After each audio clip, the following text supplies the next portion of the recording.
Buenas tardes, mi nombre es Carmen Yasdelio Osorio Álvarez. Les voy a hablar sobre la comunidad en la materia derechos civiles y bienes. A mí me corresponde hablarles sobre lo que es el objeto de los derechos de los propietarios en la propiedad horizontal. Decimos que el objeto de los derechos de los propietarios comprende a los efectos del régimen de propiedad horizontal los edificios, apartamentos o locales y las cosas en común.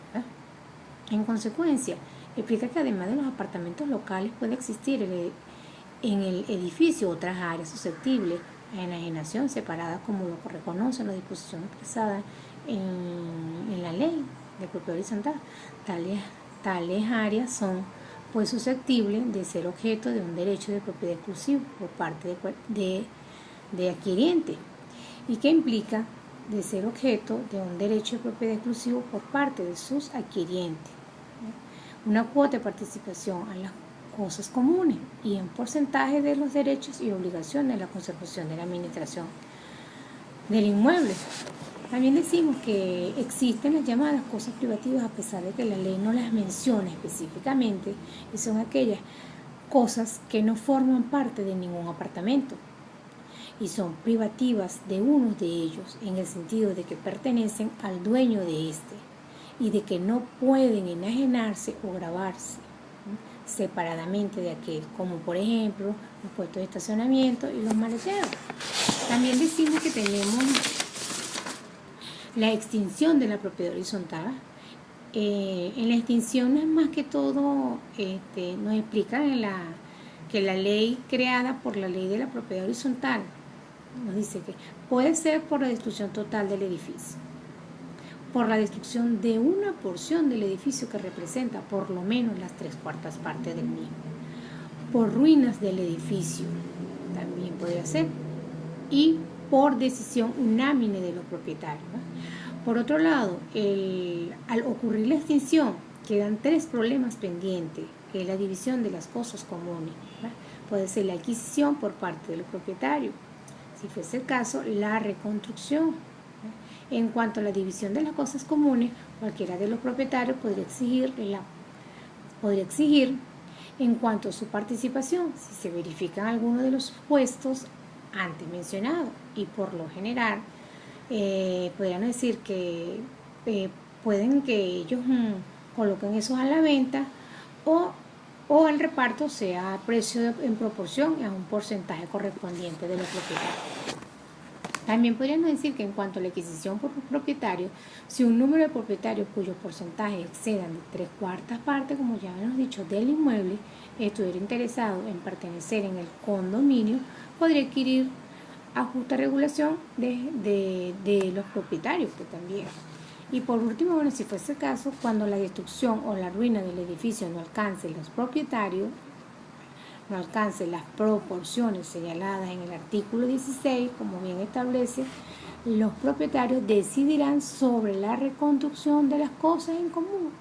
Y estos gastos se asumirán de acuerdo a lo establecido en la ley de propiedad horizontal en el artículo 11. También diremos que vamos a hablar de lo que es en los casos que procede la división de la comunidad. Bueno, los casos que procede la división de la comunidad, tal como se haya actualmente organizada en la mayoría de los ordenamientos jurídicos vigentes, no es más que todo que a tal tendencia se adecuaría el dispositivo técnico contenido en el artículo 769 del Código Civil, que faculta a cualquiera de los partícipes para demandar la partición de la cosa común. Esto podríamos hablar de dos maneras, que es temporalmente pacto de indivisión, que sería la limitación, la prohibición del testador. Existe la posibilidad de que los comuneros carezcan de derecho total o parcialmente de pedir la partición de la cosa en común, de forma temporal, bien sea por pactos entre los comuneros o por prohibiciones establecidas por el testador.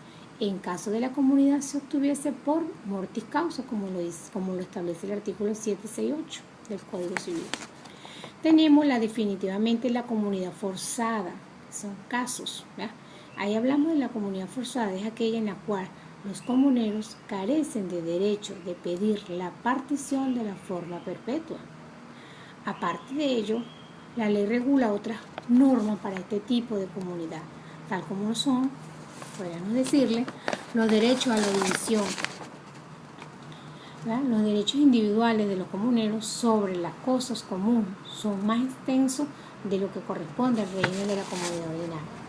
Y la última, podrían decir, la cuota en la cosa común, que es inesperable de otro derecho de propiedad, el cual se haya vinculado de tal manera que cada vez que se enajene o se grava la propiedad, la cuota queda comprendida en la enajenación o gravamen. Al respecto también les quiero hablar lo que la diferencia, como la profesora nos lo pide, en lo que es la regulación y el control del arrendamiento con la diferencia de la ley de arrendamiento. Bueno, decimos que sí tienen varios aspectos que la diferencia, ya que la ley para la regulación y el control de los arrendamientos de vivienda tienen como objeto establecer el régimen jurídico especial del arrendamiento de inmuebles urbanos y suburbanos destinados a vivienda, ya sean arrendados o arrendados, ¿sí? Entonces, en este sentido, esto incluye las pensiones, residencias o habitaciones, anexos y accesorios, además de la vivienda de su concepción tradicional. ¿Ya?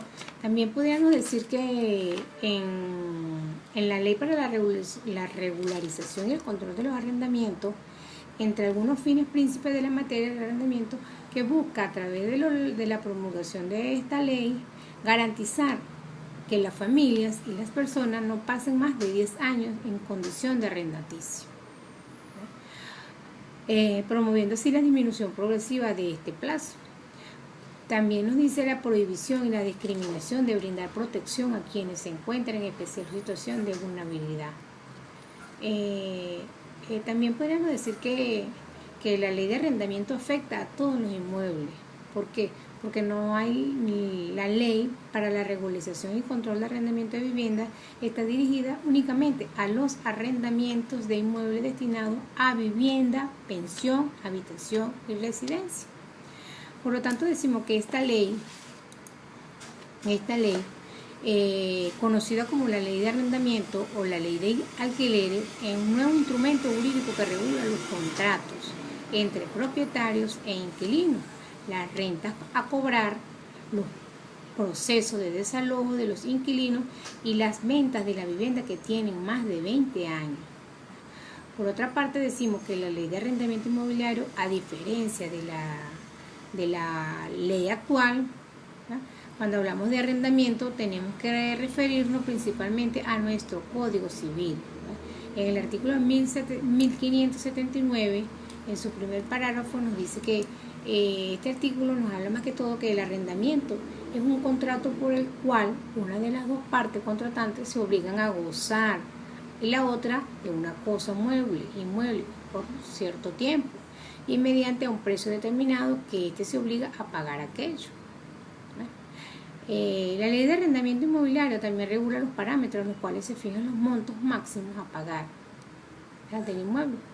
También decimos que también en los terrenos, se aplican en los terrenos urbanos, suburbanos, no edificados, las fincas rurales, los fondos de comercio, los hoteles, moteles, hosterías para turística.